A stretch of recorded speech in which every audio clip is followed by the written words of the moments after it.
यह कहानी भगवान विष्णु के दिव्य लोक वैकुंठ के अद्भुत वैभव और उसकी महिमा को दर्शाती है। प्राचीन समय की बात है। एक साधक था जिसका नाम देवदत्त था। वह बहुत ही ज्ञानी, शांत और सत्य का अनुसरण करने वाला व्यक्ति था। वह सदैव ध्यान, जप और तपस्या में लीन रहता था। उसे सांसारिक वस्तुओं से कोई मोह नहीं था और उसका हृदय केवल एक ही उद्देश्य के लिए धड़कता था, भगवान विष्णु के साक्षात दर्शन करना। एक दिन वह गंगा के तट पर बैठकर ध्यान कर रहा था। उसका ध्यान इतना गहरा था कि उसकी चेतना भौतिक संसार से परे चली गई। उसने दिव्य प्रकाश का अनुभव किया। वह प्रकाश इतना तेजस्वी था कि उसकी तुलना सूर्य के हजारों तेज से भी नहीं की जा सकती थी। तभी एक दिव्य पुरुष प्रकट हुए। उनका रूप अत्यंत दिव्य था। नेत्रों में करुणा थी और मुखमंडल पर सौम्यता थी। वे बोले, हे साधक, तुम्हारी साधना पूर्ण हो चुकी है। अब तुम्हें वैकुंठ जाने का अवसर प्राप्त हुआ है।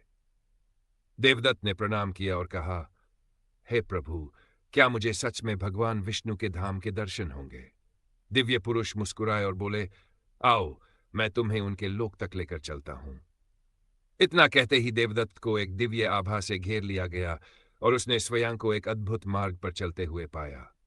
वह मार्ग स्वर्ण से बना था, जिस पर मणियों की जटित नक्काशी थी। हवा में मधुर संगीत गूंज रहा था और वातावरण में अद्भुत सुगंध फैली हुई थी। पक्षी मधुर स्वर में गान कर रहे थे और आकाश में विचरते विमान दिव्य प्रकाश से जगमगा रहे थे। जैसे जैसे देवदत्त आगे बढ़ता गया, उसने देखा कि स्वर्णिम द्वारों से सुशोभित एक विशाल प्रवेश द्वार उसके सामने था। वह द्वार वैकुंठ का मुख्य द्वार था, जिसके दोनों ओर जय विजय नामक द्वारपाल खड़े थे। उनके शरीर पर दिव्य कवच थे और हाथों में गदा शोभा दे रही थी। जब देवदत्त उनके निकट पहुंचा तो उन्होंने प्रेमपूर्वक मुस्कुराकर उसे देखा और कहा, हे पुण्यात्मा, तुम्हारा स्वागत है। तुमने अपनी भक्ति से इस धाम में प्रवेश का अधिकार प्राप्त कर लिया है। देवदत्त जैसे ही द्वार के अंदर गया, उसने जो दृश्य देखा वह वर्णनीय था। चारों ओर केवल प्रकाश ही प्रकाश था, लेकिन वह प्रकाश चकाचौंध करने वाला नहीं था, बल्कि मन को शीतलता और आनंद प्रदान करने वाला था। उस लोक की भूमि स्वर्ण की बनी थी और महल इतने विशाल थे कि उनकी सीमा का कोई अनुमान नहीं लगाया जा सकता था। वे महल चंद्रमा के समान शीतल प्रकाश से चमक रहे थे। हर दिशा में अद्भुत नदियां बह रही थीं, जिनमें अमृत के समान जल प्रवाहित हो रहा था।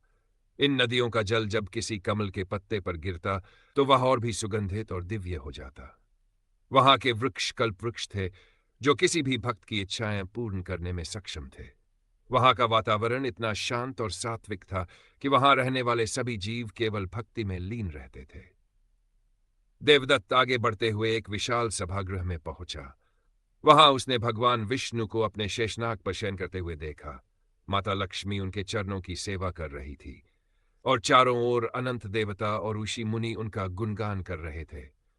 भगवान का रूप इतना दिव्य था कि उसकी तुलना किसी भी सांसारिक वस्तु से नहीं की जा सकती थी। उनका श्री विग्रह श्यामल था, नेत्रों में अनंत करुणा थी और उनके चारों हाथों में शंख, चक्र, गदा और पद्म सुशोभित थे। देवदत्त भाव विभोर हो गया। उसने दोनों हाथ जोड़कर भगवान विष्णु के चरणों में प्रणाम किया और अश्रुपूरित नेत्रों से कहा, हे प्रभु, मेरा जीवन धन्य हो गया। आपने मुझे अपने धाम में स्थान देकर मेरी सभी साधनाओं को सफल बना दिया। भगवान विष्णु ने अपनी मधुर मुस्कान के साथ देवदत्त को देखा और बोले, हे भक्त, तुम्हारी भक्ति निष्कलंक है। जो कोई भी निष्काम भाव से मेरी आराधना करता है, वह अंततः मेरे धाम में आता है। अब से तुम भी इस दिव्य लोक के वासी हो। देवदत्त की आत्मा पूर्ण आनंद में डूब गई। वह अब वैकुंठ का निवासी बन चुका था, जहां कोई दुख, क्लेश, मोह माया नहीं थी, केवल शाश्वत आनंद था। जो भी भक्त सच्चे मन से भगवान विष्णु का स्मरण करता है, वह अंततः वैकुंठ में स्थान पाता है। ये कथा हमें यह सिखाती है कि सच्ची भक्ति और निष्काम प्रेम से भगवान की कृपा प्राप्त की जा सकती है।